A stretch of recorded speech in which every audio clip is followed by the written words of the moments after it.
তো হ্যালো বন্ধুরা, তো আমি তো নতুন ক্রিকেট ব্যাটিং প্যাডস কিনে নিয়েছি, মানে যে লেগ গার্ড। আমি কিনেছি ব্যাটিং প্যাডস এসএস কোম্পানির। এই যে এটাকে এসএস কোম্পানির ইতিহাস তো আপনারা বলে নাকি কোনটা এসএস কোম্পানি, এটা আমি ঠিকমতো জানি না, কিন্তু এটি এসএস কোম্পানির যে এটা আমি জানি। তো আমি যে নতুন ব্যাটিং প্যাডস কিনেছি, এটাকে আজকে আমি আপনাকে বুঝাবো ব্যাটিং প্যাডস কিনলে কিভাবে এটিকে শার্পে আনতে হবে। তো আপনাদের যদি শার্পে আনতে হয় এই ব্যাটিং প্যাডসগুলোকে, তাহলে ফার্স্ট যে এই যে একটা মানে কি বলবো আর কি, গ্লুর মতো একটা জিনিস, এটাকে আপনাকে টাইট দিতে হবে, টাইট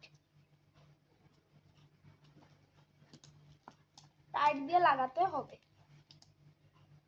তারপরে এরপরে নিচেরটাকেও সেম টাইট দিতে হবে। এরপরে সবচেয়ে নিচে যেটা আছে সেটাকে আরো টাইট দিতে হবে গাইস।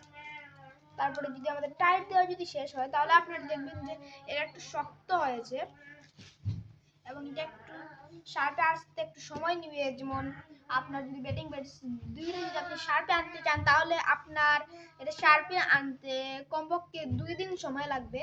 2 দিন যদি আপনি শার্পের মতো এভাবে করে রাখেন, তাহলে আপনার ক্রিকেট প্যাডটি শার্পে আসতে পারে।